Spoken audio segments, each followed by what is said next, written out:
Apart from oily content, sugar and process food அது ரெண்டும் வந்து எந்த அளவுக்கு வந்து இம்பாக்ட் கொடுக்குது சார் ஹார்ட் ஹெல்த்துக்கு? டெஃபினட்டாக இந்த ஆயிலி ஃபுட்ஸ் வந்து ஆயிலினா டீப் ஃப்ரை ஐட்டம்ஸ் அதெல்லாமே வந்து கொலஸ்ட்ராலை இன்க்ரீஸ் பண்ணும். அதுவும் அந்த பேட் கொலஸ்ட்ரால், சேச்சுரேட்டட் ஃபேட்டு, இல்லை ட்ரான்ஸ் ஃபேட்டி ஆசிட்னு சொல்லுவாங்க, அதெல்லாம் அதிகமாக இருக்கும். ஸோ அது எல்லாருக்குமே தெரிஞ்சது தான், பெரும்பாலும் எல்லாரும் அதை அவாய்ட் பண்ணிவிடுவாங்க. பட் சுகர் வந்து நிறைய பேர் வந்து வயதானவங்க கூட பார்த்திங்கன்னா அந்த ஆயில் ஐட்டம் தான் அவாய்ட் பண்ணிடுறாங்க. பட் சுகரு மற்ற ஐட்டம்ஸ் அந்த ப்ராசஸ் ஃபுட்லாம் சில டைம் அந்த என்ன நொறுக்கு திணின்னு சாப்பிட்றாங்க. சுகரை வந்து அதுவும் எஸ்பெஷலி ஒயிட் சுகர் அது வந்து டோட்டலாக நம்ம ஜீரோ ஆக்கலாம். இப்போ நீங்கள் ஒரு பொருள் கொடுத்து இந்த உப்பு டோட்டலாக ஜீரோ ஆக்கணும், நீங்கள் முடிஞ்ச அளவுக்கு கம்மி பண்ணுங்கள். ஆயில் வந்து டோட்டலாக ஜீரோ ஆக்க வேணாம், உடம்புக்கு நமக்கு கொஞ்சம் தேவை, நான் கம்மி பண்ணுங்கள். ஆனால் ஒயிட் சுகர் வந்து நீங்கள் டோட்டலாகவே அது refined carbohydrate. So white sugar இல்லை அரிசி இதெல்லாம் வந்து பார்த்திங்கன்னா ரீஃபைன் கார்போஹைட்ரேட்னா சிம்பிள் கார்போஹைட்ரேட்னு சொல்லலாம்.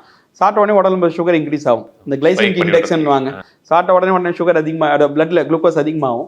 ஸோ அந்த மாதிரி பொருளை முடிஞ்ச அளவுக்கு நம்ம அவாய்ட் பண்ணுறது எவ்வளோ தூரம் கம்மி பண்ணுறோமோ நல்லது. ப்ராசஸ்ட் ஃபுட்டில் எல்லாத்துலேயுமே அந்த சூப்பர் மார்க்கெட்டில் இருக்கிற எல்லா அந்த பேக்கெட்டில் இருக்கிற ஃபுட்லாம் ப்ராசஸ் ஃபுட் தான். அதில் எல்லாத்துலேயும் முடிஞ்ச அளவுக்கு உப்பு இருக்கும், சால்ட்டு ஒரு ப்ரிசர்வேட்டிவ் இருக்கும். ஸோ ஆட்டோமேட்டிக்காக நம்ம சால்ட் கண்டென்ட் உடம்புல அது இன்க்ரீஸ் ஆகிடும். அது இல்லாமல் அவங்க வந்து சில கெமிக்கல்ஸ் ஆட் பண்ணி சொல்வது ஒரு ஃபார் எக்ஸாம்பிள் ப்ராசஸ்டு மீட்டில் அதெல்லாம் இருந்ததுன்னா, அது ஃபிஷ்ஷோ சிக்கனோ ஏதோ வந்து ப்ராசஸ்டு ரெடி பண்ணி அவங்க வச்சுருக்காங்க, ஃப்ரெஷ்ஷாக கட் பண்ணாமல் இருந்ததுன்னா, ஸோ அதெல்லாமே கொஞ்சம் ப்ரிசர்வேட்டிவ் இருக்கலாம். அதனால் நமக்கு ஹெல்த் ஹசார்ட் வரும்.